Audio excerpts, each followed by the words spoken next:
Hey folks, my name is James. I'm an entrepreneur here in Hong Kong and the director of a small charitable foundation. We're here with my friend Sebastian to talk about his work as a counselor and mindfulness coach and his experiences over the last 10 years in private practice.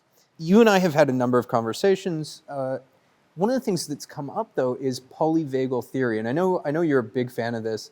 Tell me what that is. So polyvagal theory, how I use it, is a framework for me.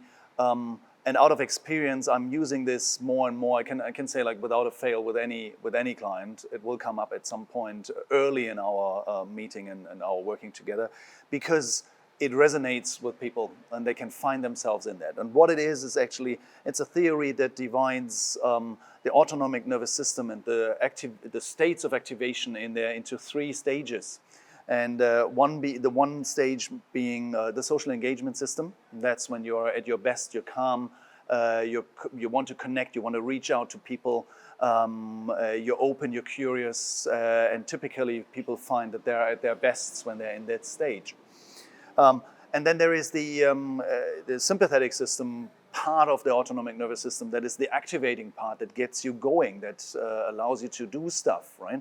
Well, we're very often in it whenever we're doing things, whenever we want to get stuff done.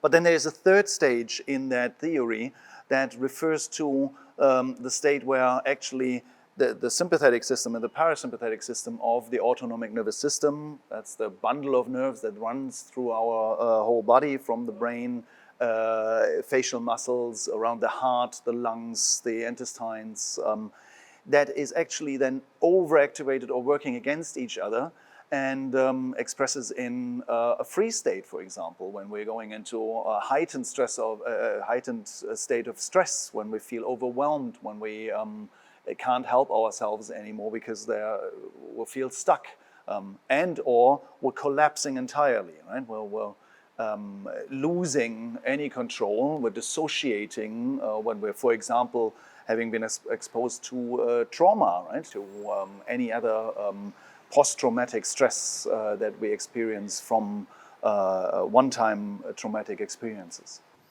I'll admit that's a lot of science for a guy who has a liberal arts degree. Yeah. Dumb this down. I mean, okay. Walk me through sort of what that looks like. Thanks for bringing me back to that. So what it means is, like, when we want to be, as often as we can, in a state of the social engagement. So social engagement means we're feeling relaxed, we're sitting here on the sofa, and we're pretty much in tune with each other, we're curious, we're listening to each other, and I'm not feeling in any way, shape or form threatened by you. I feel like things are good, we're engaging, we calm down. Sometimes we say rest and digest. The parasympathetic system of the autonomic nervous system takes over. That's the system part that also regulates body temperature, heart rate, blood pressure, immune system, etc. But when this is now, when we're losing this state, and when we're cycling many times a day through different states, when we're losing this being in this state, I might say something that you find offensive, or that challenges you or threatens you, and you're not so sure anymore, are we connected or connecting, right? But is there a threat? Is there something that I fear? Some people have that with their bosses, sometimes with their spouses, sometimes in certain situations with people around them. Then we're going into this sympathetic state. And that's usually when it starts growing into this, we're actually going into a stress reaction. And we either you want to leave, right? That's the flight reaction, or you want to fight. You want to assert yourself, right? You want to set back some boundaries. You want to make sure that I'm being put in my place, and that you don't have to be exposed to whatever aggression you're perceiving, right, or whatever threat you're perceiving. Now, fight or flight, I think that's a fairly commonly understood term. There is also freeze, though, and a lot of people don't talk about that so much. Now, in real life, obviously, you can't punch someone in the face. Obviously, you can't just run away. What do these things look like? how should people, or what should people be looking for? Thanks for bringing that into the context. Exactly that, right? We're having, nevertheless, our autonomic nervous system gives us impulses and makes us react to things.